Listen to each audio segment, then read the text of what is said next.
Mildred Harnack was born in Milwaukee and at age 26 moved to Germany to pursue a PhD. As an American grad student in Berlin, she saw Germany swiftly progress from democracy to fascist dictatorship.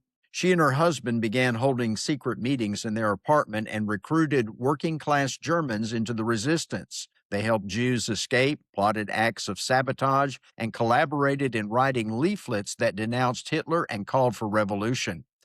The Gestapo arrested Mildred on September 7, 1942. Post-war testimonies described the daily interrogations and torture that Mildred and the others in the group endured. Mrs. Harnack and 75 of her German co-conspirators were forced to undergo a mass trial at the highest military court in Nazi Germany, which sentenced her to 6 years at a prison camp. Hitler overturned the decision and ordered her execution by guillotine. Death by tyrants is a risk for patriots. Greetings, patriots. I'm Perry Green. Welcome to God in America, where faith and freedom unite to resist evil. Today, we're looking at two crucial March dates in American history. March the 23rd, 1765, and March the 23rd, 1775, 10 years apart, but forever linked in the story of liberty. On March the 23rd, 1765, the British Parliament passed the Stamp Act, which required colonists to purchase and affix stamps to printed materials like newspapers, contracts, licenses, and even playing cards. It wasn't just about money, it was about control. For the first time, Parliament tried to tax the colonies directly without their consent. It violated the long-held English principle of no taxation without representation. But the colonists didn't take it lying down. On November the 1st, 1765, the very day the Stamp Act was to take effect, New York merchants struck back with a boycott. They signed a solemn agreement refusing to buy or sell any goods from Britain until the act was repealed. The agreement was concluded with these words: "We, the underwritten, retailers of goods, do hereby promise and oblige ourselves not to buy any goods, wares, or merchandises of any persons or person whatsoever that shall be shipped from Great Britain after the 1st day of January, unless the Stamp Act shall be repealed, as witness our hands." It was peaceful, principled defiance, and it worked. The boycott spread to Philadelphia, Boston, and other colonies. Within a year, Parliament repealed the act. The seeds of revolution were sown in a moral stand for liberty. 10 years later, on March the 23rd, 1775, a fiery Virginian named Patrick Henry stood before the House of Burgesses in St. John's Church in Richmond. The colonies once again faced oppression. This time, it wasn't through taxes, but through troops.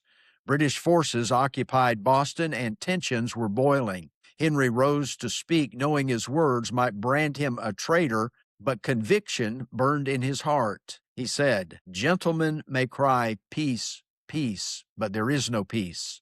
The war is actually begun. The next gale that sweeps from the north will bring to our ears the clash of resounding arms."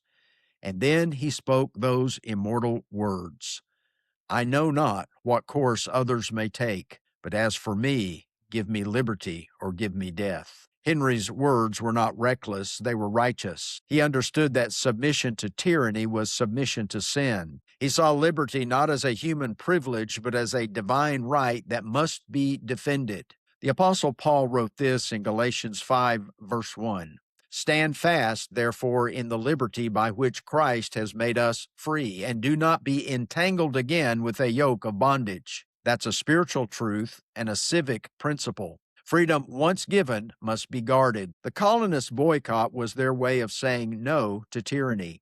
Henry's speech was the way of saying yes to the truth, even if it was dangerous. Both were acts of conscience, and both came from people shaped by Scripture. Romans 12, verse 2 reminds us, "Do not be conformed to this world, but be transformed by the renewing of your mind." We live in a time when tyranny looks different, but it's just as real. It may not wear the red coat or carry a musket, but it comes wrapped in moral compromise, congressional corruption, and spiritual apathy. When anyone tries to redefine truth, suppress faith, or silence conscience, we must remember our heritage. There comes a time when God's people must stand up and say, "Enough." Now, we can't boycott everything, but we can refuse to buy the lies. We can stand firm when the world demands we bend. Proverbs 25, verse 2 warns, "The fear of man brings a snare, but whoever trusts in the Lord shall be safe." That same spirit that moved Mildred Harnack to resist, the colonists to act,